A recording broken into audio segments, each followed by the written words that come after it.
de la estratificación, donde me ubico en el enfoque territorial. Pues ustedes están hablando, hoy se aplica mucho el enfoque diferencial, ¿no? Esa discriminación tiene que hacerse en el marco de ese enfoque. ¿Cuáles son esas situaciones de discriminaciones múltiples? Que ya yo, para no hablar de todo, yo puedo decir, hablemos de las discriminaciones múltiples que viven las mujeres. Discriminación múltiple porque salarialmente tenemos la misma profesión y nos ofrecen menos, ¿cierto? Esa discriminación que vivimos las mujeres en el marco del trabajo del cuidado. ¿Cuánto es? Ya existen estudios, el DANE tiene unas estadísticas interesantísimas. Hay unas entidades internacionales que han hecho unos ejercicios de medición del tiempo. ¿Cuánto tiempo aplican las mujeres en las actividades domésticas? Y han hecho un ejercicio cómo esas actividades domésticas afectan la salud de la mujer, cómo también están cumpliendo, copando más del 50% del tiempo en actividades que podrían estar aprovechando también para formarse, para capacitarse, para atenderse ellas, para crearse, para trabajar el tema comunitario, para hacer otro tipo de acciones. Cuando hablamos de esa discriminación múltiple, ojo, usted como funcionario público debe tener claro ese lenguaje, ese concepto. Yo hago mucho este ejercicio con funcionarios públicos y siempre le digo, mire, hay unos tips que son tips claves, le digo a los amigos de la comunidad, porque yo lo hago desde el activismo, ¿no? Como siempre he estado en el trabajo de activismo, un poquito haciendo la veeduría, yo trabajo mucho con veeduría, tenemos una veeduría nacional de mujeres en el Atlántico. Esa veeduría nacional nos permitió y nos permite hacer unas críticas contundentes con estadísticas, con informes, con observatorios. Estuve en la mesa de seguimiento a la ley 1257, la ley de la no violencia contra la mujer. Ahí estuve en la mesa haciendo veeduría desde la sociedad civil, acompañada de, por cierto, de miembros de mujeres del Valle del Cauca, representando toda la población étnica, mujeres de Bogotá y mujeres de Santander. Mire todo lo que llevamos hablando y apenas estamos en la primera discriminación contra la mujer. La segunda dice, poner fin a todas las violencias contra las mujeres y su explotación.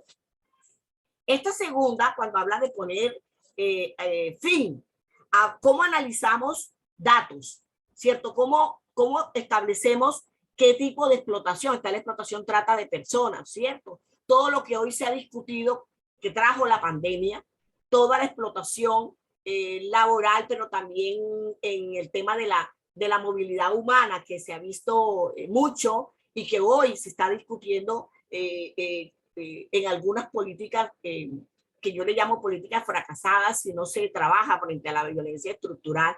Yo siempre, cuando estoy hablando de la violencia contra la mujer, hago aquí ejemplos de Galtung, porque yo tomo como referencia a Galtung, que es un experto que trabaja el tema de violencia, pero él habla de las violencias estructurales, ¿no? Igual otras mujeres nos hablan, Rita Segato, una argentina experta feminista, también nos llama la atención frente al tema feminismo, mujeres, poder, y habla de todas esas violencias que las mujeres viven y que también de una u otra manera hay que actuar de manera sinérgica, insiste mucho en el tema del control del poder, ¿no? Bien, entonces, cuando hablamos de las violencias contra la mujer, ¿cómo colocamos fin a todas estas violencias cuando hay una violencia estructural, cuando hay una violencia laboral, cuando hay una violencia política, cuando no hay interés? Yo les digo, en el marco de la violencia, ahorita voy a mostrar unos datos estadísticos de Colombia, cómo se disparó en el momento de la pandemia la violencia contra la mujer, que hubo la obligación de sacar algunas directivas nacionales, salieron unas resoluciones nacionales que tuvieron que colocar en primer orden en agenda pública el tema de las violencias, porque se disparó. Las llamadas a la Policía Nacional fueron del 122%, se dispararon. En el caso de Colombia hay unas cifras de feminicidios, por ejemplo, en el 2020 fueron 630 feminicidios en Colombia, en el 2021 622 y actualmente ya llevamos más de 230 casos de feminicidios en el 2022 y no estamos sino por el quinto año del mes, vamos para junio. En los 5 primeros meses, yo pongo un ejemplo del Atlántico, de donde soy yo, en el mes de mayo hubo 5 mujeres asesinadas en el mes, solo en el mes de mayo. Y ya a esta fecha llevamos 26 mujeres asesinadas y una niña. O sea, en ese sentido, en la cifra del año pasado, para ponerle una cifra del Atlántico, el Valle del Cauca está mucho más grave, Bogotá está mucho más grave, Medellín, lógicamente porque son ciudades mucho más grandes. Entonces, en ese sentido, y además hay mayor conflictividad, el tema de la migración también influye mucho, el tema de la no implementación de políticas públicas en ese sentido. Esto que está diciendo, nos estaba diciendo John Frank, cómo hoy es importante que ustedes tengan todos estos elementos, todos estos indicadores clave, porque eso hace trabajar de manera delgada, ¿no? Como funcionario, como sociedad civil, como académico, donde usted debe empezar a pensar cuál es el indicador que yo debo trabajar.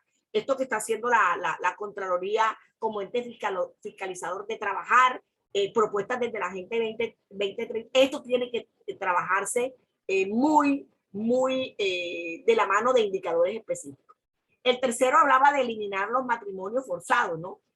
Cómo se hacen todo un seguimiento a todo esto que se está trabajando en algunas ciudades, algunas prácticas culturales de los matrimonios forzados y la mutilación genital. Eso sabemos que Colombia no ha podido avanzar mucho en esto, las cifras siguen siendo bastante altas. Esto del matrimonio forzado como parte de un negocio, como hablamos, como trata de personas que se están viendo también, la pandemia, el problema digamos, las luces que colocó hoy a Colombia y en otras ciudades del mundo, colocando que la pandemia COVID-19 era una segunda pandemia, porque para nosotras las mujeres de los movimientos ya teníamos una pandemia específica en el sentido de tener las violencias como un problema de salud pública, un problema de orden público. ¿Cómo hacemos un seguimiento, oiga, a los presupuestos también? Porque uno dice, ¿cómo eliminamos, cómo ponemos fin a todas las violencias? Trabajar esto debe ser sumamente importante, debe ser de prioridad. Vamos a mirar también valorar la responsabilidad doméstica compartida, el cuidado no remunerado y promover la igualdad de oportunidad y participación en posiciones de liderazgo. Un poco lo que yo les comentaba. Hoy en el trabajo no remunerado estamos viendo cómo no hay un reconocimiento a este trabajo que realizan las mujeres, y hoy la economía del cuidado sigue siendo un eje fundamental que tiene que trabajarse en las políticas públicas de nuestra Colombia. El trabajo de economía del cuidado ya viene haciéndose en muchos países latinoamericanos, Uruguay, México, pero sin embargo, en la misma España viene avanzando en esto. En Colombia podemos hablar de más de 10 departamentos en el país lo tienen contemplado en sus políticas públicas de los mecanismos de género. El resto de departamentos ni siquiera mencionan en su política, lo mencionan en la política, en el documento, pero no lo mencionan en las metas específicas concretas de los mecanismos de género. No está. Ese análisis lo hemos hecho en algunos departamentos, y para el caso del departamento del Atlántico y la región Caribe, que hemos hecho algunos estudios, es mínimo el mencionar el rol que tiene la mujer en ese sentido. Un lenguaje que se está utilizando mucho es qué es eso de la economía del cuidado, qué es eso del trabajo del cuidado, cómo se está contabilizando eso, cómo en el marco de la redistribución, ¿cierto? Redistribución de estos trabajos, empezamos a hacer todo un trabajo pedagógico, hay que hacer cátedras para trabajar ese tema. El acceso universal a los derechos de la salud reproductiva, un tema fundamental en los ODS. Este tema pasa por todo el tema de lo que hoy para Colombia ha sido una garantía en el marco de la interrupción voluntaria del embarazo, con los últimos avances que se tienen. Sin embargo, hoy estamos encontrando que en Estados Unidos se retrocede, que en algunos países sigue la lucha por la legalización de la interrupción voluntaria del embarazo, del aborto, y en Colombia hoy hay una lucha entonces de los movimientos feministas con otros movimientos pro vida que todavía en el marco de la doble moral se discuten todos estos temas y que se tienen que volver agenda para que la controversia no termine asumiendo un rol mucho más de doble moral y entonces estemos hablando más bien de asesinatos que pueden evitarse en el marco de estar negando esa opción que hoy se tiene con la interrupción voluntaria del embarazo, porque estamos hablando de oportunidades, de pobreza, de vida de las mujeres. Hoy las jóvenes que se están colocando en riesgo precisamente porque no se tenía claridad y no había una educación de sus derechos sexuales y reproductivos. La igualdad de acceso a recursos económicos, posesión de la propiedad, servicio, el empoderamiento de las mujeres a través de la tecnología. Miren, hay unas cifras bastante muy tristes en el marco de mujeres y tecnología. Las TIC hoy es un gran reto porque la mujer rural, el 80% de la población, ahí lo vamos a decir también en el análisis que vamos a hacer, el 80% de la población rural, ustedes que tienen en el Valle del Cauca cifras que evidencian el abandono de las poblaciones más vulnerables que no tienen acceso a, sin embargo, la corrupción, todo lo que pasó con el hecho que empaña también a nuestro Atlántico con los 70.000 millones de pesos. Promover el empoderamiento de las mujeres a través de esta tecnología. Hoy hay toda una discusión en las universidades, en la academia, porque hoy se está profundizando más el diálogo epistémico para que esta sociedad civil logre entrar a conocer todo el tema de las TIC y desde allí podamos avanzar. Pero esto pasa porque hayan presupuestos específicos con enfoque de género, pero que toquen a poblaciones realmente vulnerables, a las mujeres rurales. Yo insisto en las mujeres rurales donde no podemos hablar de uso de las TIC cuando no hay redes de internet, cuando no hay acceso a equipos avanzados, cuando no hay oportunidades para las mujeres en ese sentido. Aportar a las políticas para cumplir la legislación que promueven la igualdad de género. En este sentido, es importante hacer un seguimiento a las políticas que hoy existen para hablar de igualdad de género frente al tema de los ODS. Hay muchas políticas, hay muchas normas, hay muchas leyes, pero hoy se necesita parar la promulgación de políticas y hacer seguimiento, analizar ese seguimiento, cómo hacer desde lo local seguimiento a cada una de las metas que están. Ustedes que están ahí deben también en un momento determinado conocer todo esto para hacerle el seguimiento efectivo con indicadores y metas concretas. Bueno, según los avances, ahora vamos a tener un poquito la mirada. Antes de hablar de estos avances, es importante, por ejemplo, identificar, para hablar de ello, qué necesitamos hacer para avanzar en los sistemas de información. ¿Cómo hacemos ejercicio para recopilar datos, caracterizaciones? Ustedes desde lo local, eso toca hacerlo, toca replicar y difundir protocolos de atención. Yo en esto me quiero detener un poquito. Para que una política pública, para que una política de igualdad avance, una política que elimine la discriminación, con los aportes que me dieron ustedes ahí en este chat, bien importante, es para erradicar ello, es importante desde todo punto de vista avanzar en protocolos, lineamientos. Hoy esto está faltando para poder entonces implementar las normas, implementar la ley. ¿Cómo promovemos esos espacios de socioeducativos? ¿Cómo hacer inversión en lo socioeducativo con pedagogía desde lo que la comunidad conoce? No traerle, ¿cierto? No traerle unos sistemas que la comunidad no los ha compartido ni los ha construido. Hoy toca construir con el diálogo público de lo que sabe hacer la comunidad.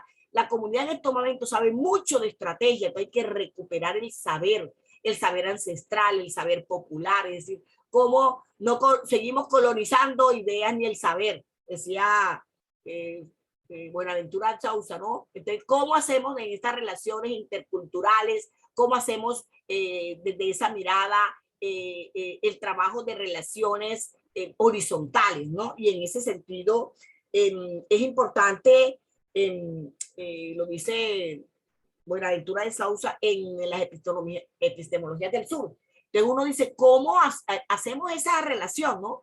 ¿Cómo descolonizamos el poder? Pero eso lo tenemos que hacer allá con la gente, desde el saber popular, desde el saber ancestral, desde lo que la gente sabe. Y hoy hay mucho conocimiento en ese sentido. Es importante trabajarlo de algo. Por otro lado, hacer seguimiento al plan nacional.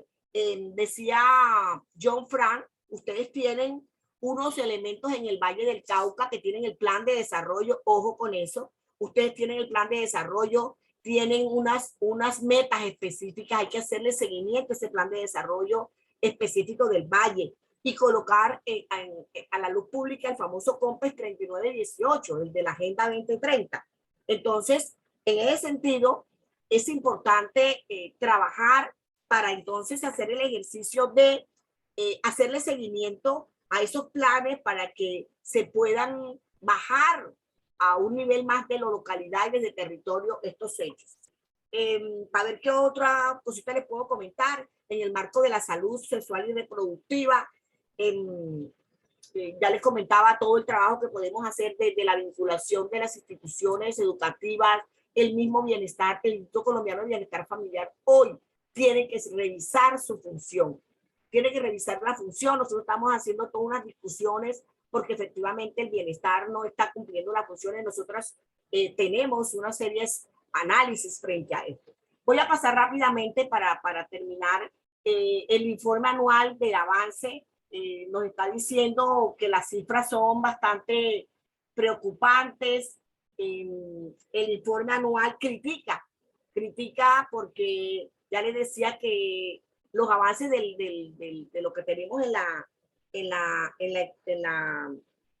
hoy, los avances que tenemos en estos momentos como objetivo de desarrollo sostenible plantea que la violencia a las niñas y a las mujeres, las cifras son demasiado significativas. Ya les comentaba que en el 2022 llevamos más de 250 casos y en el 2021 fueron 622 casos. O sea, tenemos que revisar eso. Esto no se está planteando. La misma Consejería Presidencial de la República está preocupada por ello.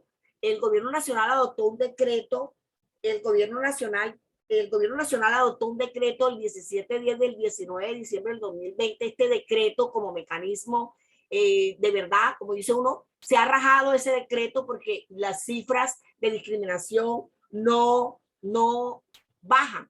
Al contrario, hoy con todo este tema de conflictividad, todo el tema de desapariciones a defensores y defensoras de derechos humanos, hoy todos los días hay masacres y siempre están las mujeres y niñas ahí.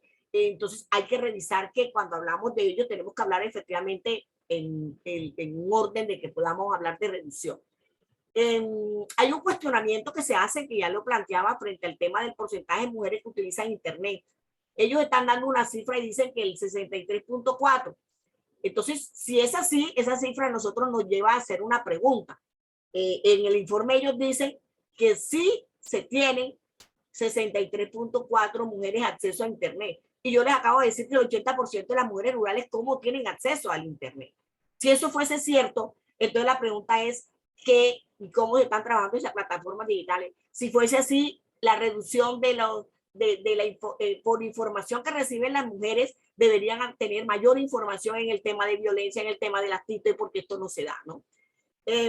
También podemos hablar, los embarazos a temprana edad no disminuyen. Si tuviéramos programas digitales, atención desde la primera infancia, atención desde las instituciones educativas distritales, desde las instituciones de educación superior, si esto se estuviera trabajando con propuestas concretas, pudiéramos decir que los embarazos de temprana edad o embarazos adolescentes se disminuyeran. Entonces, hay que hacernos preguntas, entonces, ¿qué está pasando frente a ello? Realmente el COVID también nos puso a pensar que el COVID también disparó y visibilizó toda la violencia hacia las mujeres. En el objetivo 10 también se plantea el tema de las desigualdades y unas desigualdades laborales, económicas, políticas, no se pueden mirar en ese sentido.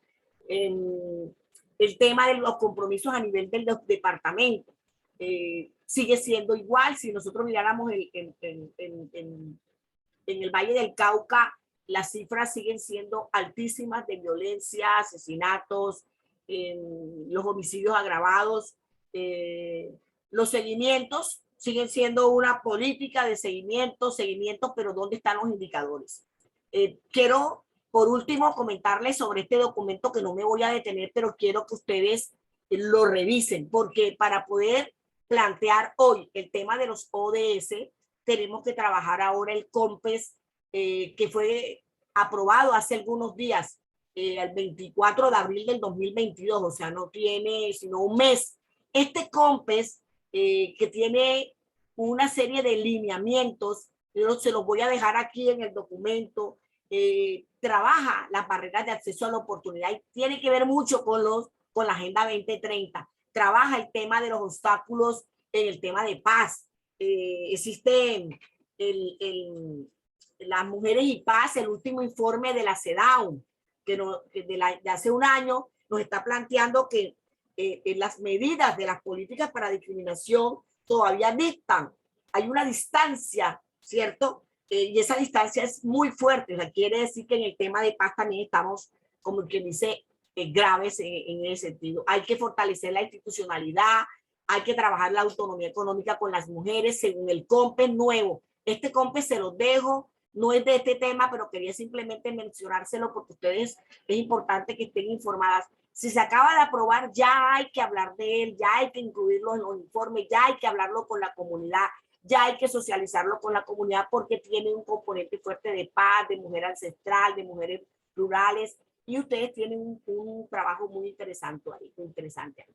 Bueno, el COMPES permite avanzar en los derechos de la garantía de los derechos económicos, sociales y culturales, plantea el desarrollar liderazgo, fortalecer el liderazgo de las mujeres, el empoderamiento de las mujeres. Entonces, fundamental para los que nos estén escuchando, para los consejos de juventud, para los comités. Desde el activismo le digo que este COMPES es una herramienta grande, interesante. Así que aquí están las 25 líneas que tienen ellos, y con ello pues termino diciéndoles que pues aquí un punto está la bibliografía que retomé, pero es importante transversalizar, transformar culturalmente, y lo más importante es cómo hacemos democracia a partir de que mi conocimiento también llegue a los otros y las otras. Entonces, importante para ustedes, pues haberme escuchado, agradezco la presencia y esa es un poco mi participación en esto. Muchas gracias. Doctora, no, muchas gracias a usted, doctora Emma. Pues quisiera como hacer un barrido general de los comentarios que hemos tenido en el chat, que han sido muy interesantes de verdad. Lo primero es un concepto chévere sobre discriminación que usted no alcanzó a leer, pero que es muy bonito. Dice que discriminación es el desconocimiento de las cualidades del otro. También el desconocimiento de que el otro también tiene los mismos derechos que yo tengo. Son conceptos que me llamaron la atención. Por la otra parte, la discusión en el chat pasó a la esfera de lo privado, ¿no? Y entonces estaban hablando que hay mucho machismo todavía en las mujeres, en nuestras mujeres de nuestra sociedad. También comentaban un caso de un colegio donde habían más niñas que niños y los niños le pegaban a las mujeres en los colegios, que a lo mejor esto es una reproducción de los patrones que tienen en sus propias casas. Alguien también comentaba que el papel educador de la madre, ¿no? Que la importancia que tiene una madre empoderada, que es como la principal fuente de educación para que no existan más niños y hombres machistas en nuestra sociedad. Y por último, también hablaban de la importancia del empoderamiento de la mujer en esta esfera también de lo privado. Entonces, bueno, no sé si usted quiere hacer un comentario al respecto de lo que le acabo de escribir que pasó en nuestro chat. Sí, interesante, sobre todo cuando nos están colocando los ejemplos de la escuela. Efectivamente, nuestra sociedad es una sociedad machista, patriarcal. Hoy nuestro discurso está cambiando en el marco de como feministas, ¿no? El tema no es la violencia de género, el tema es la violencia machista, la violencia patriarcal. O sea, hay un modelo patriarcal que establece unas relaciones de poder, una lucha de poder, y en ese modelo estamos precisamente construyendo y deconstruyendo desde las percepciones, desde las acciones. Por eso es importante que cada vez que nos toque, por eso yo hice el ejercicio de discriminación, porque también empieza por nosotros y nosotras, por entender qué significa la discriminación. Hoy lo que estamos pretendiendo es que este modelo pueda trabajar la discriminación en el sentido amplio, ¿no? En el sentido de las discriminaciones múltiples. Y también empecemos a mirar la violencia estructural, o sea, ¿por qué hoy favorece un modelo machista patriarcal? Porque es parte de lo que hoy a un modelo neoliberal le favorece que las luchas sigan siendo entre hombres y mujeres o entre mujeres y mujeres, pero no una lucha de contrarios en el buen sentido de la palabra, pensándonos en un modelo que pueda romper el status quo, y el status quo lo que busca es que ese modelo machista se perpetúe, ¿no? Hoy cómo pensamos en la búsqueda de la igualdad, en búsquedas de equidades y en búsquedas, pero también conjuntamente entendiendo nuestro rol, nuestro papel de empoderamiento, y que cada vez que hay una acción práctica mía o que yo veo, tenga la posibilidad de mirar qué hay ahí, qué micromachismo hay en esa acción. Y por eso la intención de dialogar y de que empecemos a manejar mensajes que encontramos ahí. No es que la mujer es la machista porque ella educa al hijo, pero ¿de dónde venimos? O sea, quién ha confeccionado el concepto de que la mujer en la casa y el hombre en la calle? ¿Quién ha confeccionado el modelo patriarcal en el marco de los medios de comunicación a través de la canción, la música? ¿Quién ha confeccionado que hoy la mujer y la ciencia siga siendo toda una diferenciación de brechas, ¿no? Entonces hablamos de esas brechas institucionales, políticas, y están las brechas también personales, pero creo que hoy es dialogar, pensarnos en que ese objetivo número 5, con que lo empecemos a pensarlo, por eso les quise regalar el COMPES, porque ese COMPES va a ser la brújula que guía estos años. Entonces ya tenemos que empezar a conectar el COMPES con la Agenda 2030. Entonces, cada día salen más enunciados, pero tú sientes que no hay la voluntad política de que la agenda central esté en el desarrollo de las mujeres, en el empoderamiento, en el tema económico. Entonces, seguimos con pañitos de agua tibia, pero no trabajamos sobre la base de intervenir las acciones, es decir, presupuestos con enfoque de género que permitan erradicar las brechas salariales entre hombres y mujeres. Eso hay que hacerlo, pero eso se hace con política, con presupuesto. Entonces usted va a mirar todo el discurso interesante, pero cuando va al plan de gobierno, el plan de desarrollo, no se parece en nada al plan que la persona nos vendió en el periodo electoral. No se parece. Y cuando vamos a mirar el presupuesto, las cifras son, digamos, irrisorias. Entonces, no hay interés en colocar en la agenda pública el tema de mujeres. Estamos como toda la discusión que hubo con los acuerdos de paz, el número de veces que mencionamos mujer y género y el número de veces que la dejaron. Sin embargo, dejaron algunas. 2, el número de veces que mencionan el tema de género y mujer en los planes de desarrollo. Hagan el ejercicio. Ahora revisen cómo está el tema de mujer en cada plan de desarrollo. Se queda uno en los análisis que hacemos, se queda uno. No hay interés. El mismo gobierno nacional se quedó corto en la época, los 2 años de pandemia, no sabía qué hacer. Sacó 2, 3 resoluciones y nosotras que hicimos evaluaciones, se rajó el gobierno nacional porque las mujeres no estamos en la agenda principal. Entonces, cada ciudad del país, en mi ciudad, el alcalde y la gobernadora se rajaron en el tema de mujeres. En Bolívar se rajaron, no aparece en las políticas públicas. Entonces, eso es lo que hay que hacer. Primero, visibilizar, pero tiene que tener querientes. Y el queriente son las 130 personas que están aquí capacitándose. Esa es la labor que tenemos. 130 personas que empezamos a hacer un ejercicio de estar informados, y yo simplemente lo que hice fue entregarle un 0,5. Vamos a hacer el 100%, todos y todas, y todos empoderados con la información. Vamos a avanzar. Yo estoy segura que podemos avanzar, y aquí hay 170 personas que me dan esperanza. Muchas gracias. No, muchísimas gracias a usted, y de eso se trata precisamente, de poner en la agenda pública nuevamente este tipo de temas. Ese es el objetivo de la Contraloría Departamental del Valle del Cauca en este cuatrienio. Por eso empezamos con charlas tan interesantes que van precisamente encaminadas a volver a pensarnos en esos objetivos grandes de igualdad social, igualdad de género, en síntesis, de garantía de derechos. Muchísimas gracias a todos. A esta hora hay 126 personas conectadas todavía. Eso quiere decir que la charla ha sido de verdadero interés. Gracias nuevamente. Estén pendientes de nuevas convocatorias y no se olviden de diligenciar el listado de asistencia y de darnos su opinión en la encuesta de satisfacción.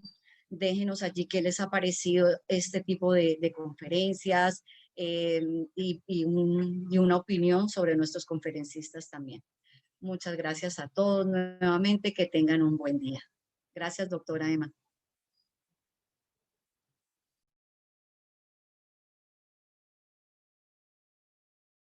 Gracias a ustedes.